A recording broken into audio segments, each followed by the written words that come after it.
Mbonisi is our law whiz at the Children's Institute, and he is an administrative lawyer. So what he does is that he makes sure that the law is done, and that people that do not have the power and access to know how that law works, he helps them to ensure that what they are entitled to by the law, that it actually happens. Mbonisi, over to you. Thank you, Nezisa, for the introduction. So I will make I will speak about how do I make a submission. So as Lucy had said, that people will be invited to make submissions on the Children's Amendment Bill. So there are two types of submissions that can be made. The first one is so there are two submissions. One is the written submission, and the other is the oral submission. So we start firstly by the written submission. So the written submission typically is very objective in nature, and with the written submission, it is highly organized, and it also may seem rather impersonal, and it might seem impersonal when you plan your written submission. It will often require careful planning, and you list the information that you want to send. You write it down, and you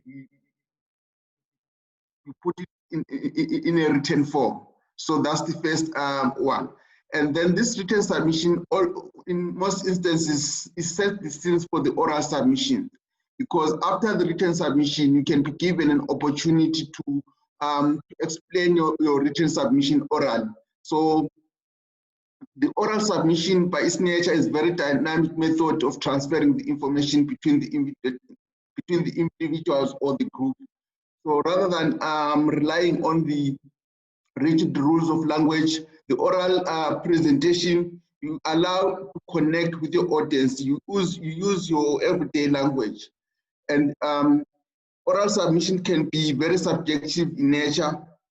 This means that you can share your personal feelings or on the subject matter. You can share your experiences. So you can refer to the experiences that you have.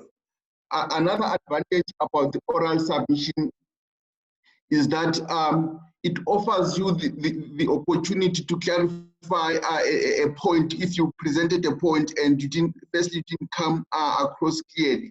It gives you an opportunity for you to explain that and clarify that position. So on what makes a good written submission. So what makes a good written submission is, firstly, you give that submission an introduction. There is, in that submission, there is a main message that you want to put across, and then there is a conclusion. So this can be summarized by saying, say what you are going to say, you say it, and then you say what you have said. So you tell your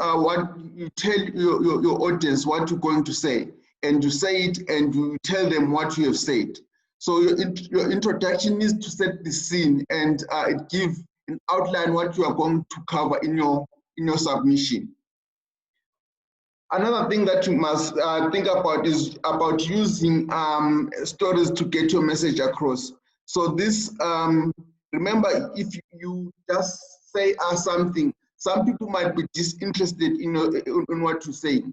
So if you use a story, that can give, that can make your audience to be interested. It will make them interested in hearing what you're trying to say, and your story might explain it more. It might give like clarification on what you're trying to make. So the point that you're trying to make, you can get it across using a story. Secondly, if you're using a story, the stories are helpful because by telling your story, it will hook or draw attention of your audience. So on what makes a good written submission. Also, the structure and the content of your submission is very important, but also that is unique to you. So on that, so the three questions that you need to bear in mind when you making your presentation, your written presentation. The first is what identifies the key message you wish to communicate. So here you have to think about the benefit of your message to your audience. What will they gain about, what will they gain? What can they do with the information, what you have just told them? And what will be the benefit of that information? And then the why part is, it addresses the next obvious question that arises for the audience. Having been told what the audience will naturally think, start to think about. What should I do? Why should I think about that? Why should that be the case? And then the final one is the how.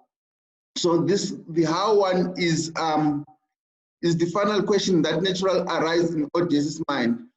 You should also try to back up what you're saying with evidence. You can use a case study, you can use personal examples of your personal stories, you can use statistics. So this evidence, it must back up what you have just said. Other things that you must consider when making your written submissions, you have to consider the language that you use. Make sure that what you are saying will be clear to your audience. Remove any jargon or try to use plain English instead. Also, the sentence structure. Use short sentences and keep the structure simple. The flow, there must be flow on your written submissions. So the presentation structure leads to audience to your ideas, and it will help them to draw conclusion for themselves. And lastly, on your written submission, you should have at least a conclusion. Summarize the most important part of your written submission. The summary should be detached from the rest of the submission, read alone as a persuasive document in its own right. Ideally, it should make the reading of it should make the reading of the remainder of the submissions optional. So you don't have to go back to the introduction to the structure of your presentation. It should give the summary on what you've just presented. And then after you have been given a chance to make a written submission, you can be given an opportunity to make an oral presentation. So on your oral presentation, when giving an oral presentation, you must be clear. Give the audience an overview of the presenter's train of thought. And this is one of the most important things. They should be able to follow and be clear through on what you're saying. And also you can use this by using a simple vocabulary, and it will give a better chance of sending your message to your audience. You also have to engage with your audience. So the oral presentation is not only about what you're saying, but it's also about how you say it. So you have to, it should be clear and make sense to the audience. And also in that sense, there should be a logic, an argument. If you want to make an argument, it should make sense to convince your audience. It also should be evidence-based. Any assertions about the law or on what the law is or how the law is applied should be used through evidence. So this evidence should be, you can use, for example, cases or legislation. So it can be something that you have experienced in your life, so you can use that. So in your oral presentation, you must expect that there should be a question and answer session, where this is important because here you should know your topic inside out, so that it can help you to understand what questions have been asked and how to respond to those questions. So you must also have in mind that in some cases, some topics are more complex and the level of your knowledge within the audience might exceed yours. So there might be people who know more than what you have just said. And so the fact that the audience is asking questions is a sign that people are they have interest in your topic. And also you should be able to respond to the questions as accurately as you can, and also try to be brief as possible to the questions that you are asked. So in this time, because we are living in time of COVID, so the chances are that you will be given a chance to make those submissions, the oral submissions, via Zoom through virtual platform. So you should be able to utilize that platform and also anticipate that as you are making a presentation, some people might not be paying attention. So it will be good that you are clear and you try as much as to use examples that will get your audience to be interested and to engage on what you're saying and to get their attention. Thank you.